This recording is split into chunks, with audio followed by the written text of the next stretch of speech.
that Liberation have been successful in getting our case as far as we have to the C24, the United Nations.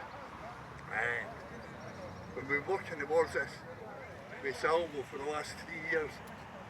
When everybody said we were moon howlers and said we'd never be able to do it, we've basically followed in the footsteps of giants, like with the Scottish UN Committee who did it before, and who basically ended up with us having their own parliament, with the pressure they put on the Council of Europe, and they put the pressure on Blair, and Blair eventually said, yeah, you can have it, then he stole all the oil. Goes there. So, but anyway, basically Provenance, we originally started off by wanting to ask a question, because we didn't know if they would listening to us personally. So we thought, okay, the question that we want to ask is, like, if we go back to 2 years ago when the SNP took the UK government to the Supreme Court, and the Supreme Court goes, well, and in fact their own Lord Advocate, traitor that she is, turned around and said, well, Scotland and England extinguished themselves in 1707 and a new Parliament of Great Britain was born. Well, and basically that is what was said through the international community in 1954, the Royal Commission. It was basically signed off by both Parliaments and the Queen to say that Scotland is actually part of a voluntary partner in the Union. You know how that's worked out. So anyway, so that's what the international community believed, because in 1954 the UK, as it was at the time, owned a third of the world. They were still busy raping and pillaging out of India and Canada and half of Africa, China, and of course another stop in Scotland. In India. So anyway, the guy that actually put that Royal Commission through was the same guy that signed over Palestine and Israel. And so anyway, so this court case 2 years ago, it was saying, well, that's what happened. That's the UK's official position. Now the thing is, also in that court case, Lord Reid, in his wisdom, my lord, Dick, basically said that Scotland's got nothing to say, because there's a thing called parliamentary sovereignty. Parliamentary sovereignty, which was written into the Declaration of Rights, and I don't say the Bill of Rights because it wasn't a bill. That's another thing Salvo found out, because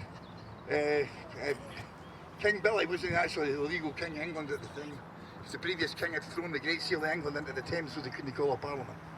But anyway, so as far as that's concerned, like, it was in 1689, the same time as the Claim of Right in Scotland was done, the Declaration of Rights was done in England to allow King William of Orange to take over as king, even though he's only third in line to the throne.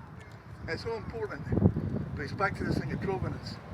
It's like, if you owned a big collection of art in 1935 in Austria, and Hitler came and took all your stuff away, and took all your paintings away, and like 2 years ago, or 5 years ago, or 10 years ago, they turned up in Sotheby's in New York or in London or wherever else, and they found out that those paintings were stolen, you get them back, because there's a line of who owned that to whatever it is. So that's your provenance. You've got the same thing with law.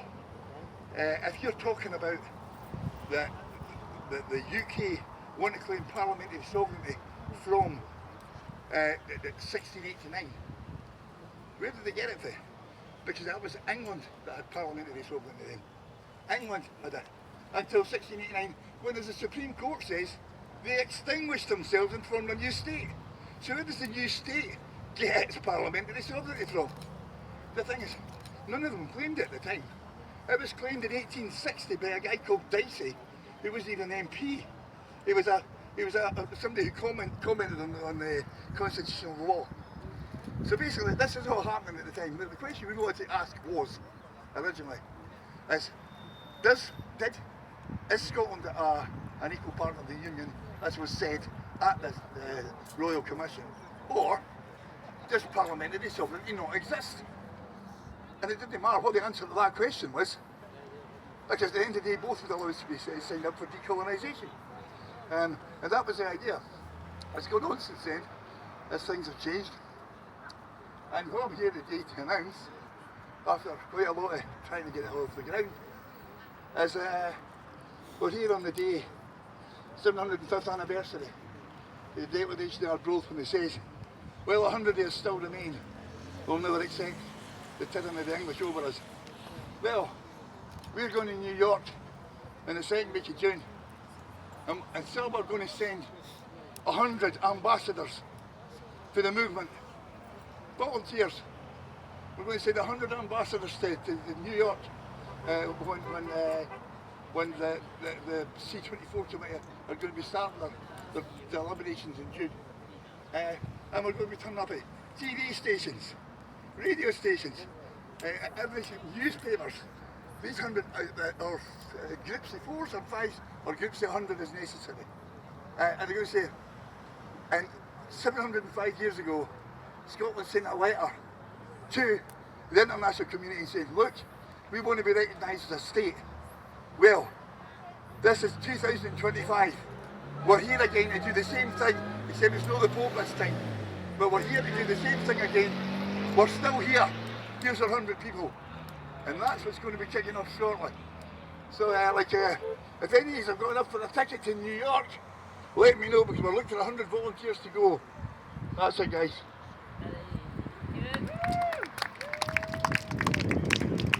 Thanks for that, Dave. Oh, that's very interesting.